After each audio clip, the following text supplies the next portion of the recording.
action's underway. Stamps' authority once again. My word, this could go wrong. On the brakes, goodness me, what a launch. Look at that. It just all comes down to this.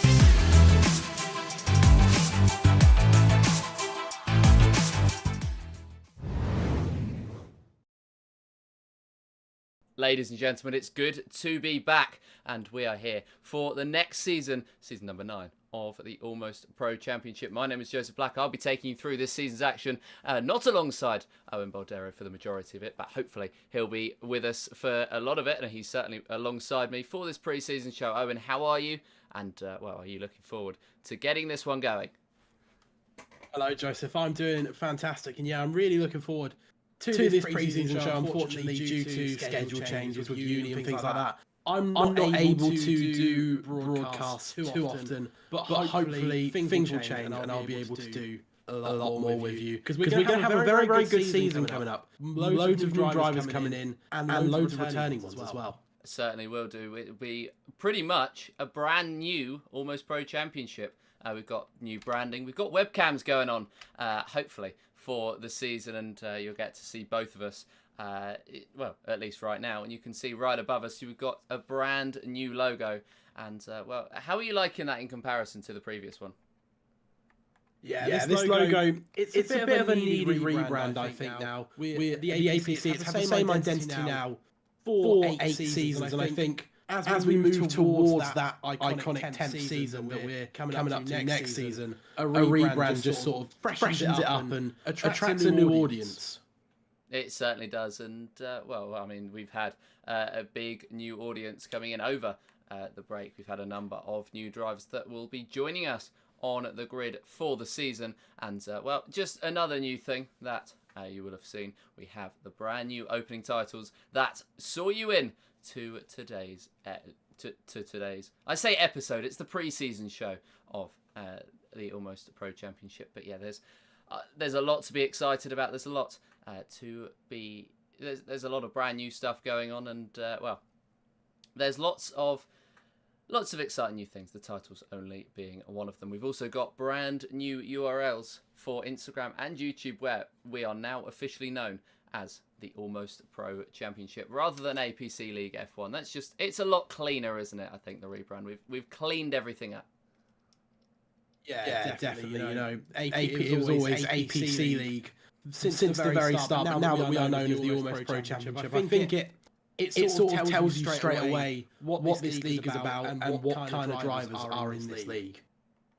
Yeah, and, well, it's, of course, a platform for drivers who aren't quite at that pro level yet to provide themselves with the opportunity to perform at a decent level as well. And just throwing it back to Season 8, we're going to run through a few of the races that we had across the season, a few of the great moments that will be etched into APC history. And we'll start with round 1. One of the big title favourites, Wongsurat Reversary, who, of course, was dominant at the start of the season. He wasn't actually there in race 1, and it gave the two main title protagonists, as it were, outside of him, a good opportunity. Yeah, I mean, Wongsurat Reversary was a big loss in round 1. He was such an important part of that season 8 title fight. Of course, only losing it at the very last because he was unable to make that final race. But him being there just sort of gave a little bit of a ground to the likes of Andrea Chenkovan and Aaron McGurk. Yeah, those two had an early season scrap for a pretty decent chunk of the season. And, well, it was a qualifying top 3 for a debutant who has now become a big part of APC, I think it's fair to say, Daniel Riley. And we'll talk a bit more about him later. But, yeah, he took 3rd place in qualifying, but was knocked off that podium by Ethan Shackleton, Andrea Chenkovan's Ferrari teammate, who we'll get to in a bit as well. Of course, he was victorious later on in the season. But, yeah, it was a great start for Aaron McGurk, and Wongsurat Reversary not racing throughout the season gave an opportunity for McGurk and Chenkovan to ignite in a championship battle. But race 2, my debut in the league, and that was 100% to celebrate the 100th race of APC. And well, it was a 100% race, of course, around Austria. it was always going to be a challenge, and Andriy Chenkovan made it look a little bit less than challenging. If I remember correctly, both him and Aaron McGurk were absolutely together for pretty much the entire 71 laps. If I remember correctly, the only time they weren't together was when one of the two pitted. They always maintained DRS for the entire 71 laps. We actually had some fairly good racing between those two. Yeah, they had a number of scraps on circuit, and it was a very, very good battle to see. Of course, it didn't quite last the whole season, but we may have some new names who might spring a surprise, have a fight with the top drivers, and Andriy Chenkovan, of course, is going to be that number one name that they're going to be looking to challenge. And by round 3, Saudi Arabia, it looked like he was going to be the name to challenge for 100% for that title. Yeah. Definitely. He took an absolutely dominant pole position, if I remember correctly. And then Aaron McGurk just wasn't quite able to get near him. After that, I remember there being a safety car sort of at the lap. It was about lap 17 or 18. And it just, after the restart, he just controlled it so well. It was about a 3-second gap, if I remember correctly. By the end of the race, his pace, it was so well managed on those soft tyres, which obviously got off really easily at Jeddah. But he just managed the race, managed his pace, and kept his tyres in good nick. Yeah, it was. And actually, we'll be able to bring you a clip from said Saudi Arabian Grand Prix. By Aaron McGurk, a 1:31.1 in his attempt to chase down Chenkovan, but I think that gap is just about too big, as he's only gained a 10th in that last lap, and with 8 laps to go, that is not enough of a gain. I think there might be DRS here even for both of these drivers. No, it's not, as Stuart Woodard isn't able to get the DRS off of his lapped teammate and Seracini looking for an outside line, but Stuart Woodard just cutting it off before it's even a potential and just holding on to that P3 for now. They are happy to fight, and we are happy to continue to watch these two fights as they head through. There we go. Turn 3 has claimed a victim, and that is commentator's curse. Welcome back. And Luca Seracini, who I've been bigging up over the last lap. I said I'd like to see these two fighting. He's binned it in the wall in turn 3, as, aptly predicted by yourself, Owen, before the broadcast. And that is our first retirement and our first safety car of this Saudi Arabian Grand Prix. But well done. Your prediction was right. Surprised that we didn't bet on it before the race.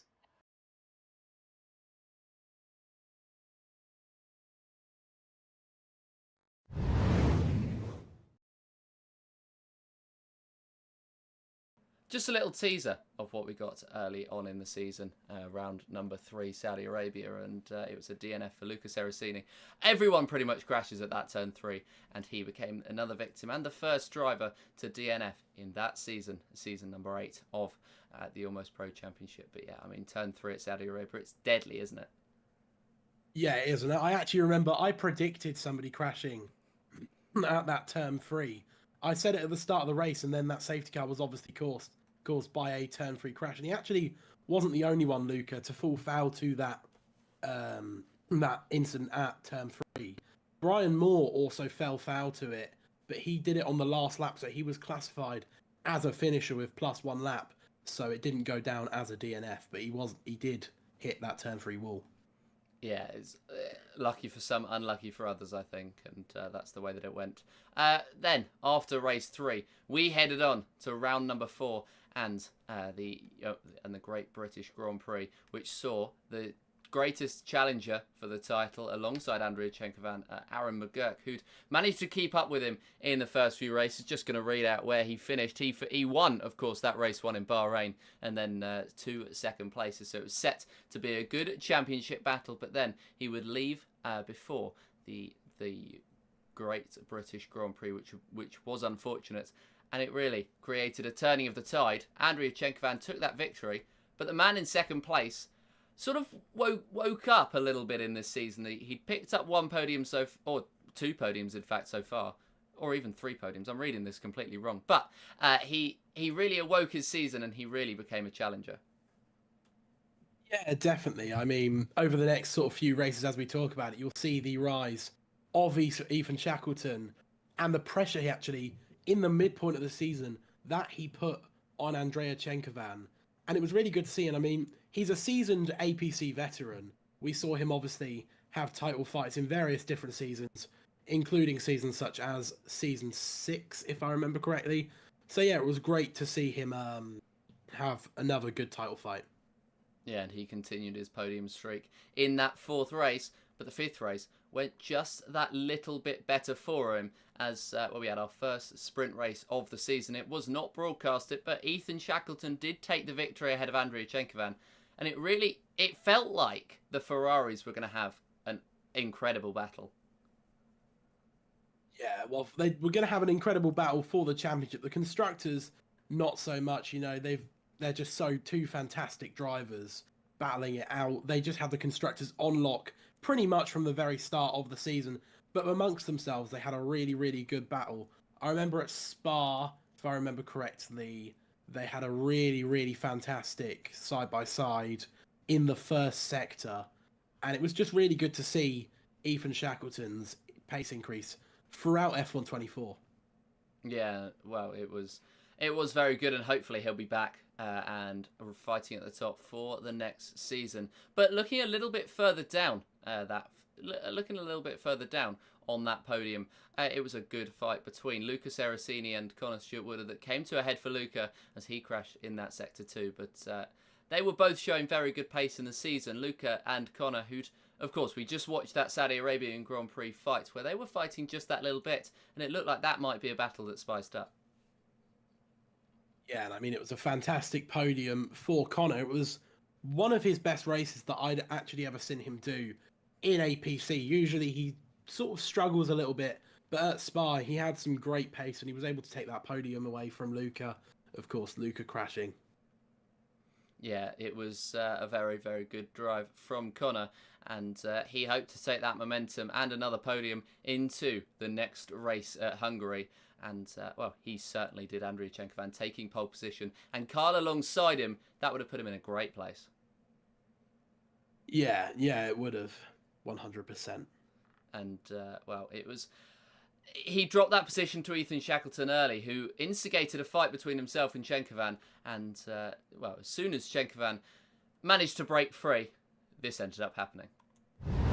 He's just had the consistency today, and he's just been really consistent. So, great race from him. Absolutely. Been one of them to remember from Shackleton, obviously season 4 champion. And, oh! That's a big inside. He's out of the race! He's out of the race. That's a huge crash for Chenkovan, who is now out of the Grand Prix and into the wall. It's a safety car. Shackleton is surely going to win the Grand Prix, but it's only 3 laps to go, and there's only 3 drivers remaining. It's the Kick Sauber of Brian Moore, who's been promoted now into P3 onto the podium. But that's a huge, huge mistake. Like you said before, it's been a good, 14 races or something like that since Austria a long time ago, where we haven't seen a mistake from our championship leader, Chenkovan. A chance for a podium then, or a victory even, went begging for Andrei Chenkovan, and a chance for a victory, his first in Season 8, or his first real quote-unquote victory for Ethan Shackleton, right at the death of the Hungarian Grand Prix, lap 32 of 35, and that was the end of Andrei Chenkovan's race. It also allowed a podium for Carl Stewart-Woodard and for Brian Moore, his debut podium in the league, and well, it looked like he may have had an opportunity, or they both had an opportunity to build on it, especially with Carl getting 2 in a row. Yeah, it was some great momentum actually in the midpoint for Kyle, but I think the real shock out of all of that was, first of all, obviously Andrei Chenkovan's DNF. I remember it being from taking too much curb at turn 5. It just flicked his car the wrong way and he just couldn't catch it and he ended up hitting the wall. But Brian Moore, a fantastic podium for him there. He's actually quite amazing for some reason at picking up last minute podiums. It's happened in various different league races that I've either done or commentated on him on. He's just seems to pick up last minute podiums all the time. I'm going to correct myself momentarily. I said that it was a Connor getting two in a Kyle getting two in a row. It wasn't actually. I was attempting to make a Stuart Woodard joke with, of course, it being Connor and Kyle, but it didn't pay off because I said it wrong. Anyway, moving on to the next round of the season and round number 7, the Netherlands. George Chapman joining the league, and that it ended up being a pivotal moment of the season with George joining, being alongside Andrea Chenkovan on the front row at the start. But it didn't quite go to plan for him. No, it didn't. He ended up retiring on lap 22 due to a bit of an unfortunate race for him. But you could see right from the very start that he was going to be competition for Andrea Chenkovan, and boy, did that show. It very, very much did. He was incredibly quick, and despite the DNF, and well, it was actually his second time in the league, and the people thought that he might have left, but he didn't. He stuck around, and he had a huge effect on the season number 8. And it looked like, while Andrea Chenkovan's lead in the championship was pretty big, it looked like the fight for P2 might be on, with, of course, Aaron McGurk being out of the league, an opportunity for Kyle Stuart Woodard, for Daniel Riley, and, of course, for the new boy, George Chapman, as well. But, yeah, retiring on lap 22, not ideal. And then we headed to Monza. The gap is shrunk ever further to 1.1. So this race is almost certainly not done on track yet. And I think there may well be a move from Shackleton if he can get close enough around the final corner, much quicker through the Ascari chicane, 5/10 in fact, and he closes in with that slipstream effect now. It's so powerful, and he's going to try and close in down into the final corner. He comes just 4/10 back now. It's going to be a drag race to the line between the Williams and the Ferrari. A poor final corner then for the Williams. Sees Shackleton head through. He will take the on-track victory in this race. It will be Chapman who takes the off-track victory with both of those penalties applied. And it's going to be potentially a race victory for Shackleton if he can get that penalty removed. Third place for Kyle Stuart Woodard, who's 32 seconds off. He has had the easiest race of his life just to sit there in that third place. He had a little bit of scrapping with Daniel Riley earlier on, but a strategy switch that did not pay off for the Kick Sauber, who's now retired from the session. He's crashed in Ascari. So this final lap here in APC has been oh so dramatic, and Daniel Riley now retiring from this session and will not finish P5. Instead, it will be Brian Moore who takes that P5 away with the Stuart Woodard brothers in 3rd and 4th, but race victory to either Shackleton or George Chapman. But I think it's fair to say we can confirm it for Chapman now. What a final lap that was. And, well... And that was a dramatic end to the Italian Grand Prix. Probably the most dramatic end that we've had this season. And, well, one of the most dramatic ends we will probably ever get in any league, let alone just the Almost Pro Championship. But it was the victory in the end heading the way of George Chapman, his debut victory in the league. And he certainly looked a force to be reckoned with, beating Ethan Shackleton to the line in a last lap spin for Daniel Riley. Unfortunate for him, but he then dropped to the back of the field. But yeah, George Chapman taking that win, and it looked like he was going to take the momentum and try to challenge at the top, especially with Andrea Chenkovan missing. Yeah, and one other thing to note, it was a very, very wet race, if I remember correctly. So that provided an extra challenge. You know, Monza, ordinarily being close to 0-0 wings, they had to run a little bit more downforce. So when it hit a little bit drier conditions, those that had lower downforce started to come back through. But Dan Riley's DNF was quite a shock, really. I mean, we'd gotten used to him throughout the season, just sort of being there or thereabouts, picking up points, occasionally picking up a podium. So his DNF on the last lap, I think, caught everyone off guard a little bit. And that's the point you made earlier about Brian Moore, so maybe it's a Sauber thing, but just being there at the moment and picking up a last-minute podium, it's just an incredible talent, and that is exactly what he was able to do right there to take his podium. And, well, he took the podium in Netherlands. He had two, or he would have had 2 and 2, but unfortunate for him that he ended up dropping off. But then we headed to Singapore, and Kyle made the switch over to the PC side. And I spent pretty much the rest of the season talking about how Kyle's pace improvement, which he had from then on, was about the PC switch, as much as he insisted it wasn't. But how would that change it, where you're on Xbox, you go over to PC, which on F124 was a very different game, and you expected straight away to pick up straight to speed. Well, I think it adds a level of pressure, but they say that PC grip and console grip are two very different things. I personally have never particularly played on PC the F1 game, so I can't comment on the feeling of PC grip, but I know console grip and controller grip is definitely different from people I've spoken to. Yeah, it very much is. As somebody who played F124 on both, it very much is. And, that was the main talking point of a Singapore Grand Prix, where George Chapman picked up a second in a row. Andrea Chenkovan and Ethan Shackleton rounded out the podiums. It was a very, very good time, of the Ferrari camp especially. And they were full of confidence. They'd picked up at least one podium every race in the season, despite, of course, Andrea Chenkovan missing out in Italy, for example, or maybe if a driver didn't have a good race. They were... At least one of them was always there to capitalise. Well, yeah, that's links to what I said earlier. You know, Ferrari just so quick, so fast, consistent. Had two drivers fighting right at the front of the field the entire season, and that's why they've won the constructors 3 seasons on the bounce. I want to say, I believe they won it in season 6, 7, and 8, going for a 4th in a row in season 9. Very, very impressive stuff, and It was a very impressive season. Andrea Chenkovan with the outright pace, and Ethan Shackleton demonstrating that consistency was key. They were working together well as a team, and it was a very good first 9 rounds of the season. Kota, though, might have had something just a little bit different in store. But I also feel as though he's not going to have to close in as much with Dan Riley, with a 3-second time penalty to his name. And Shackleton's just got to keep it out of the... I'm done. Okay. Well, that's a clip. Hello, TikTok. Shackleton's just picked up a 3-second time penalty.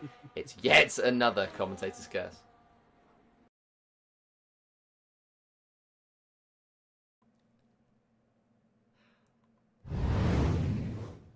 And that it did.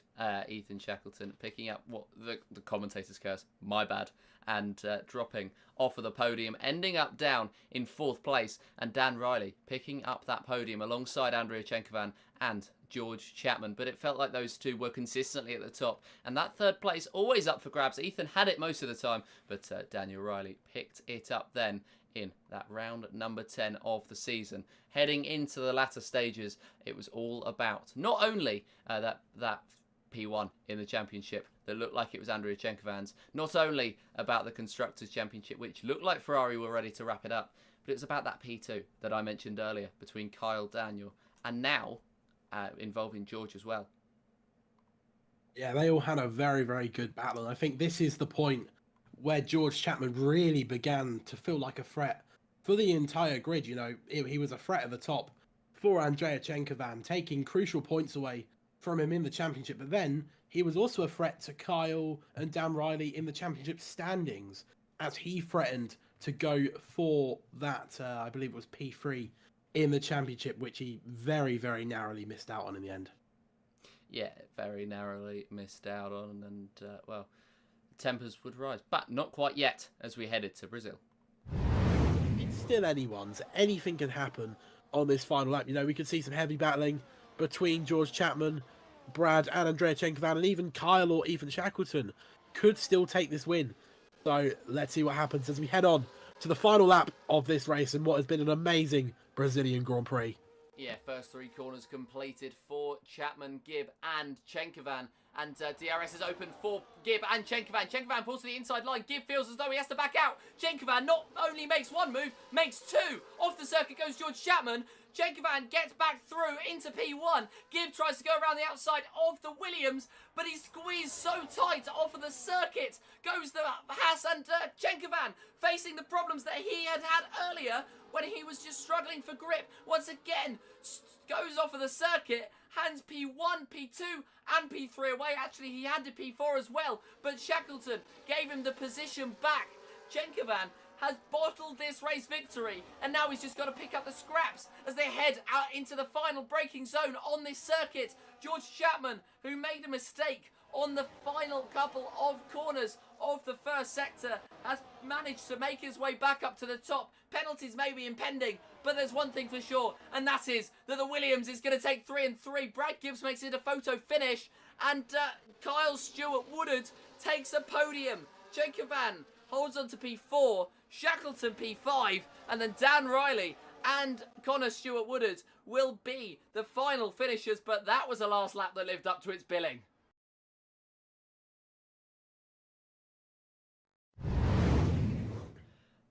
And that mistake saw Andrea Chenkovan slip. And, well, probably one of the first mistakes, barring Hungary, that we have seen this season, with Andrea Chenkovan dropping from that P1 spot. And, well, it was new competitors rising to the fore as Andrea Chenkovan dropped off that podium. George Chapman took the victory. Carl Stewart Woodard took that 3rd place. And it'll be Brad Gibb who took P2. Yeah, this was the obviously the entrance of Brad Gibb and Jack Weaver, 2 very, very good drivers that added a lot more competition to those extra podium places. But Andrea Chenkovan's mistake, again, obviously a rare one, but even in other leagues that I've raced with him in and things, you don't see him often make mistakes. So a mistake like that, almost sort of unpressured, was unfortunate. Yeah, it was. And, well, race 12 could be where the pressure started to mount on Andrea Chenkovan, as of course, maybe not the championship pressure, but there was a lot of new drivers, or a lot of old drivers, returning, as Brad Gibb and Jack Weaver, of course, joined last round, and this round we were joined by Stuart Towers. The top 2 are absolutely gone. I think, in some sense, Andrea Chenkovan falling behind so much on that safety car restart actually helped them, because they weren't fighting down that turn, that straight at the end of turn 2. So maybe that helped them a little bit, but they're now 2 seconds clear and absolutely flying, and realistically, they're probably not going to look back. Yeah, I don't think they will, especially with the pace they both demonstrated this season. As I mentioned, our potential champion. As there's contact between Dan Riley and Carl Stewart Woodard, and Dan Riley picks up a 3-second time penalty for that. Well, it wasn't even for the drama. It was for the fact that he went off of the circuit. DRS is enabled on lap number 11 of this race. And it's going to be a good opportunity for them once again to close down the straight, as we have battling between the Haas and the Haas, the McLaren, the Williams, any car on this circuit you want. They are having big scraps, and it's going to continue down this straight, almost 4 wide. It's not even got enough space for 4 wide, but they're going to attempt it nonetheless. And well, they filter out, of course, as Carl Stewart Woodard taps the wall on the exit, and that means Jack Weaver can get his way back through. But in the meantime, it allows Dan Riley up into 3rd place and Brad Gibb in 4th to break that gap. Carl Stewart Woodard trying to fight with Jack Weaver, can't quite hold that inside line, and Jack Weaver makes his way through. Stuart Tower is in 5th place, not in DRS range of Brad Gibb, and Jack Weaver in 6th place, not in DRS range of Tower himself. So this could have cost them a lot of time, as that's cost them a bit more. Jack Weaver wobble, contact with Carl Stewart Woodard, and well, it's lost them even more time. 2.5 seconds up to the cars in front, and that opens up the door for Shackleton and for Brian Moore as well.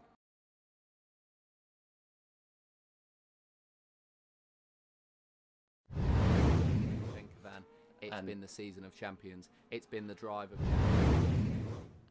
Switch to the wrong source. That was where tempers flared at Las Vegas, and it certainly made some drivers not very happy, as with new drivers, of course, you get some new personalities involved in the series as well, and Jack Weaver and, well, Jack Weaver, Brad Gibb and George Chapman all banded together, and well, it made the end of the season spicy, I think is a word to use. Yeah, you know, in league racing, you always get a tempers flare. When an incident happens, there's always going to be discussion, debate, and sometimes a little bit of anger. As long as that doesn't go too far, then it's not too bad. But it definitely added a little bit of spice to the end of the season, as you said. Yeah, and I think it needed to be reined in, and it was. And so Yes. the end of the season was pretty decently well managed. But yeah, it was tempers certainly flared, and tempers flared involving Daniel Riley as well post that race.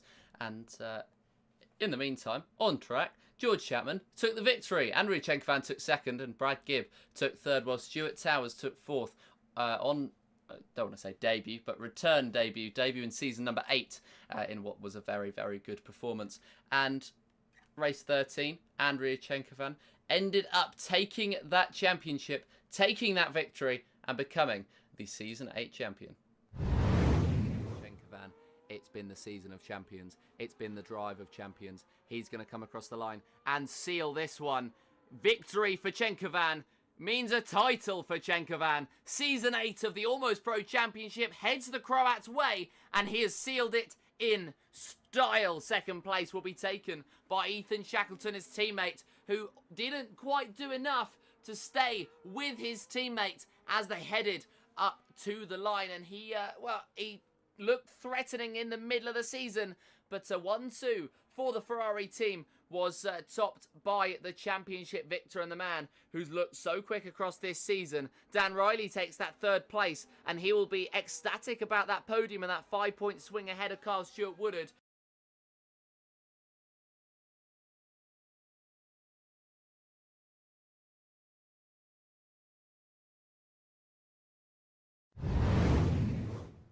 And yeah, so Andrea Chenkovan, champion in round number 13 of 14. It ended up going a little bit longer than you'd expect, considering that the two expected title favourites heading into the season, Aaron McGurk and Ravisserie, ended up not racing the whole season. Aaron McGurk, of course, missing a decent chunk of it, and Ravisserie missing the whole thing. But then we headed to the final race and the final lap in Abu Dhabi. The final lap of this race. Who will win it? Now, I did notice that Kyle came into the pit lane, but figured he was just going to hold position, so it wasn't worth a mention in my opinion, as at the moment it looks to be heading the way of Chenkovan, and so therefore the way of Dan Riley. Nope, the way of Carl Stuart Woodard, away from Dan Riley, but he will be mega impressed with his P2 finish if he's able to seal it. He is, though, only 4/10 back, and he was 8/10 back before the start of that straight, so everything is still possible. It just all comes down to this. One more DRS straight to decide a season for two different drivers that have raced this entire campaign, and Daniel Riley is not going to get close enough to Andrea Chenkovan. The final sector notoriously difficult to overtake in. Dan Riley is going to have to make his way through in a very difficult fashion in this final sector, and I don't think he's going to be able to do it, as Andrea Chenkovan looks like he's going to be the thorn in the side of the Kick Sauber's day, as that's a 3-second time penalty. I thought that was for Dan.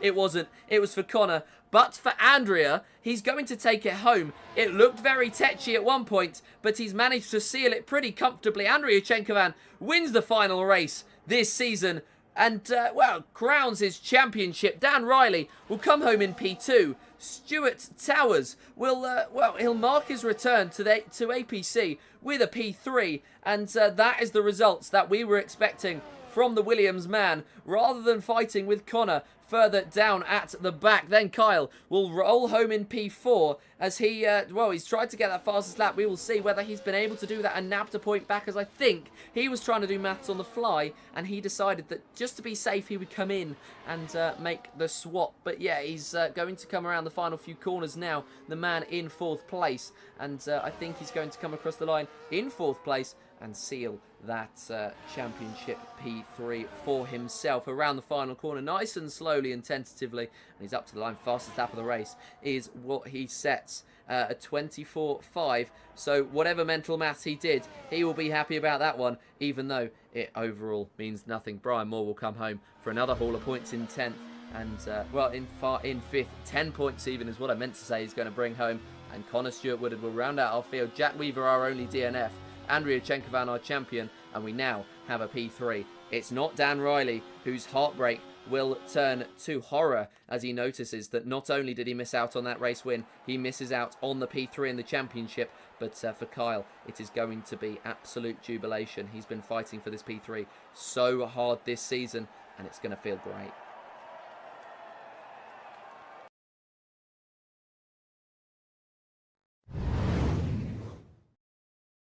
And I was incorrect in the aspersion that Daniel Riley would take P3 as P2 as no, it is P3 as Kyle managed to take that fastest lap and would take it anyway. But it was a very good fight all season long, very well spirited fight all season long between Kyle and Dan. And I think it's fair to say, it might sound mean, but I think it went to the right driver. Although Dan's pace in Abu Dhabi was certainly incredible. Yeah, I think Kyle just had that little bit of extra pace and consistency across the whole season. Dan Riley had a few races where he was very, very quick, as he proved at Abu Dhabi. You know, obviously his debut at Bahrain as well. He said that's one of his favourite circuits. So watch out for that this season coming up. But I think Kyle definitely deserved it across the 14 race season. Yeah, I think he certainly did, and consistency is certainly key. Speaking of consistency, we've got a driver who hopefully we're going to get the opportunity to speak to, who was consistently there. You mentioned earlier that he was consistently able to just pick up podiums from nowhere and pick up points from nowhere, and he's going to hope to do the same thing this season, and hopefully we're going to get the opportunity to speak to Brian Moore.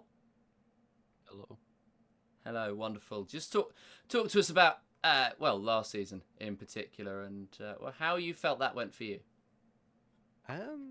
Last season went a lot better than I really expected it to. I thought I would have been just at the back every race, but picking up, I think it was one podium and a couple of other decent results last season, so it went a lot better than I expected.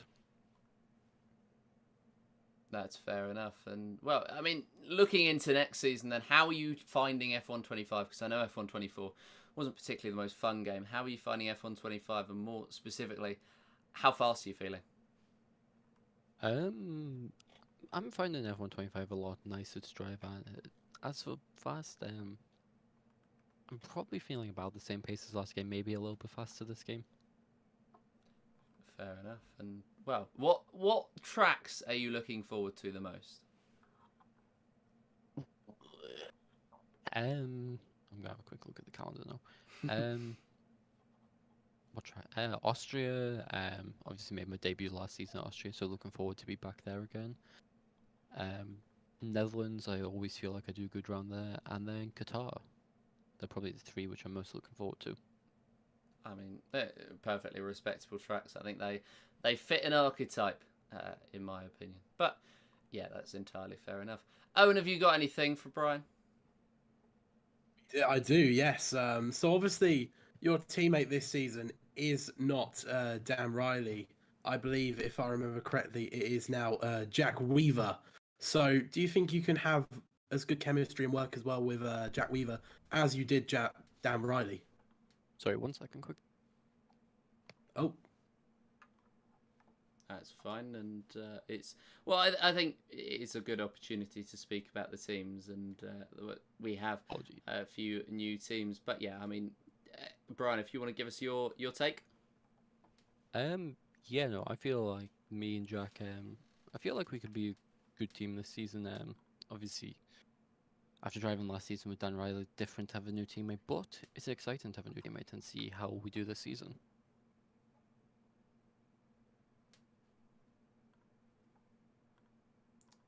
Yeah, that's. I mean, yeah, it is always exciting when you get a brand new teammate heading into the season. Owen, I got the impression you had some more questions, or am I incorrect? No, it's just the one. Ah, that's fair enough.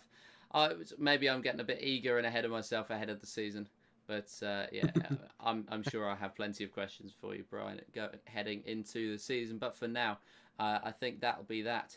And we'll see you when round one kicks off tomorrow. Correct. Yes, I'm looking forward to it. Very much looking forward to it. As am I, and as is this next man to come in, of course. The Almost Pro Championship would not be possible without him, and we'll get the opportunity to speak to Kyle Stewart-Woodard. You're not wrong. I'm very much looking forward to it. It's been quite the break, but I always feel like I need the breaks. I'm not gonna lie. After 14 races, there's always a point where I go, okay, you know what, I need some time off. But it's the end of that break now, and I'm excited to get back to it. Yeah, it's always exciting at the start of a new season, especially at the start of a new game. How are you finding things? Yeah, so far so good. I mean, obviously, I've spent a lot of that time working on the rebranding, which has been quite fun to do. Quite happy with how everything's turned out. But yeah, so far so good with the game. I don't race in any other league, so I've not really obviously had any league racing practice yet. I've obviously done a lot of time trial, a lot of getting setups ready, and then on the weekend, obviously preparing for race one in Australia. So feeling quite good. I'm not quite 100% sure where I stack up yet against everybody else. That's going to be the telling moment. But yeah, I feel good. The game's different. This will be the first time doing a full season on PC, and I've got no excuses that I'm not up to speed with it anymore. I've had all the practice I could possibly get. So yeah, I'm excited, and we'll just have to see how it goes. What's the aims for the new season? And I know you don't know how you stack up, but where are you hoping to stack up? Well, I mean, and Andrea isn't. Yeah, Andrea. There's. I'd be surprised if I'm anywhere near him. I've seen some of the new drivers as well, and they seem pretty quick. So, yeah, I think what, like I've always been here or there around sort of Shackleton. I say always. Don't know what's going on there. I hope that's better. I don't know, maybe outdo him this season potentially. I guess that would be one person. He's the only. I think it's the other than obviously myself. I think he's one of the longest running drivers here. So I've raced him a lot and I've never beaten him. So I guess that'd be a good place to aim for. But Dan Riley again, as someone who's quite similarly paced to me, I'd like to outscore him again. I think that would be great. So yes, somewhere in. I mean, last season was the third position was the highest I've ever finished. I think that came down to some of the faster drivers leaving, kind of helped to that. But I think fifth or higher, I'd be very happy. I'd say. That's fair enough. Owen, have you got anything for Kyle at all? Yes, I'll ask similar to what you asked, Brian. In terms of tracks in the calendar, are there any tracks that coming up that you're looking forward to, and any that you're not looking forward to? You know what? It's not commonly heard amongst people who drive this game, but I do like the tighter tracks. So Japan, I think it's only really featured in our league sort of 2-3 times. So I'm excited to get back to that one. I enjoy that a lot. Baku it's quite the calendar, this one. Baku should be fun if I can keep it in one piece till the end. Singapore, a bit of redemption would be nice because switching to PC last season at Singapore was probably not the race to do it. And then Kota, I always seem to go quite well there. I don't. I think I've got my only ever win there, and a couple of podiums. So I'm quite happy there. So yeah, they'd be my top picks. Imola's in there. It's not one that I'm massively. I enjoy it, but I'm not massively quick at it.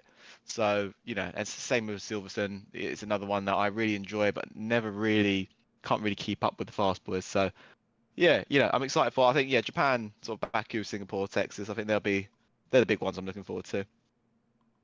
Yeah, that's fair enough. It's certainly going to be an exciting season. I mean, you made the calendar, so if you don't like any of the tracks on it, then tough luck. Just to be clear, the drivers get involved in the calendar. There's ones that I decide based off. I won't go into the whole thing, but there's like the tracks that we put on every season, tracks that the harder tracks that we only put on. We rotate, and then the other tracks are driver voted. So I think like Imola, I can't remember what the other ones were, but yeah, Imola's definitely one of the driver. Netherlands, that's a driver voted track. So it's not just me, just to make sure that's out there. No, that's fair enough. And well, I mean, I won't cast any aspersions about it now, because of course you did not make the entire calendar. That it was a joke, but I do understand that maybe not everybody understands the inner workings. Thank you very much for speaking to us, Kyle. And we'll move on to the next part of the show, which of course we'll get the opportunity to talk about the calendar in a little bit. But we've spoken to a couple of the drivers now. We're going to speak about some of the drivers, in fact. And well, we've had a couple of departures in the off season. There'll be no more George Chapman. There'll be no more Brad Gibb. How is that going to change things, especially Chapman's departure? Yeah, I mean, it will definitely change the dynamic at the front of the field. George Chapman was such an important protagonist in that front-running battle towards the end of the season, and then Brad Gibb, for the few races he was here, was very much in contention for podiums in every single race. But with those departures, we've also had some new drivers come in, haven't we? We certainly have. We've got three even brand new drivers coming in. Paul Garung, Stephen Snell and Benjamin D. And I'm under the understanding you know a couple of these drivers already, and you know more specifically what they're capable of. Yes, so I know Stephen Snell very, very well. He's my very good friend. And then also Benjamin D, I know him as well. I've raced with him in a few different leagues, and I can tell you with absolute certainty, Stephen will be up at the front with Andrea Chenkovan 100% in a title fight. And Benjamin will be sort of there or thereabouts, you know, picking up podiums, sort of with Ethan Shackleton, I think. So we'll have a bit of more of a front-running battle now. Obviously, Jack Weaver joining the party as well. Yes, of course, joining the party, Jack Weaver, of course, will be one of the main contenders at the very top. But, of course, no George Chapman, no Brad Gibb. We'll see what everybody is, including the driver that you don't know, is capable of. We have got as well 2 more drivers who have made their debuts before. They've made their bows in the championship. We mentioned one of them earlier, Stuart Towers, who is returning on a full-time basis this season, and he's returning alongside a pretty well-known name as far as APC is concerned, Harry Jennings, who joined during the original season 1, but we haven't seen him for a while. Yeah, it's good to see some old classic drivers returning to APC. You know, Harry Jennings played a really important role in the forming and also of the early races in APC, so it's good to see him back. And let's see how he stacks up against the new generation of APC drivers. Of course, Stuart Towers coming back and getting that 4th place on debut. So we'll have to wait and see. But yeah, I mean, those departures, those arrivals should make for a very, very interesting championship fight indeed. If not in that 1st place, then further down the field. But of course, that 1st place is always up for grabs. Having a look at the calendar then, and the next season of APC, season number 9, we have 14 rounds of the season, and we will kick off in Australia, of course, tomorrow. We have a pretty good start to the season as we head to around the Asias with Australia. Not technically an Asian track, not an Asian track. It's a difficult situation, but Australia kicking us off at Albert Park, and it's a good track to kick us off. In my opinion, it should be where Formula 1 should start, and that's why I'm happy that it's back. Then Japan, round number 2. 2 very, very technical circuits, especially the first sector in Japan. Bahrain, round number 3. Bit more well-rounded, but should give opportunities to the likes of, for example, Dan Riley, who says he favours that track. Then we head over to the Europe and the Italian Grand Prix, and not the Italy you'd expect. We're heading to Imola for round number 4. Of course, the last game that we'll be able to say that, unfortunately, is Imola, kicked off of the Formula 1 calendar. Round 5, Austria will not be a 100% race this time, but it will be a sprint race. And so that should be a very, very interesting one. Then the United Kingdom and Belgium to round out the first half of your season. You have the second half of your season still in the Netherlands, going from Belgium to the neighbouring country of the Netherlands and Zandvoort on the 14th of October. And then Azerbaijan, the Azerbaijan Grand Prix straight afterwards, bridging the gap between Europe and Asia as we head to Asia for one more time this season, with just the Singapore Grand Prix in that little Asian stint with the sprint race, the second and final one of the season. Then the Americas, just for a couple of races, taking a trip over to Texas and Brazil before we head over to Qatar and Abu Dhabi to round out our season. No more Vegas on the calendar, and no more Monza either. No more Hungary. And there's a few circuits that are missing, Saudi Arabia as well, but the majority staying similar, but a brand new start to the season in Australia. What are your thoughts on this calendar? I love it personally. I think it's a lot more technical than other calendars we've had. It's a lot difficult than last season's calendar, certainly. You know, start Australia, Japan, Bahrain, Imola in your first 4 rounds is very, very difficult. I'd say the only one of them that isn't all that difficult is Bahrain. So a fantastic calendar that's definitely going to challenge the drivers. And then in the second half of the season, having Netherlands, Baku, and Singapore back to back to back, it's going to be a real challenge. And this season, this calendar even, will show you who the best driver is. Yeah, we'll find out who the best drivers are, and the first few races of the season should be a very good way of demonstrating that. But, I mean, we've not got many more points to go through. Of course, we've talked to the drivers, about the drivers, and about last season's action, and there won't be any more to talk about until we get the action underway tomorrow. So until then, we'll leave you with our brand new starting titles, and, well, make sure to join us tomorrow, 8:30 in Australia.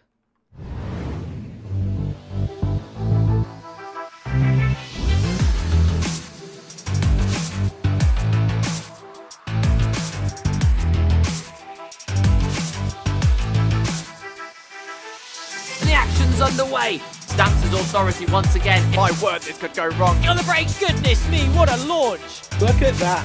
It just all comes down to this.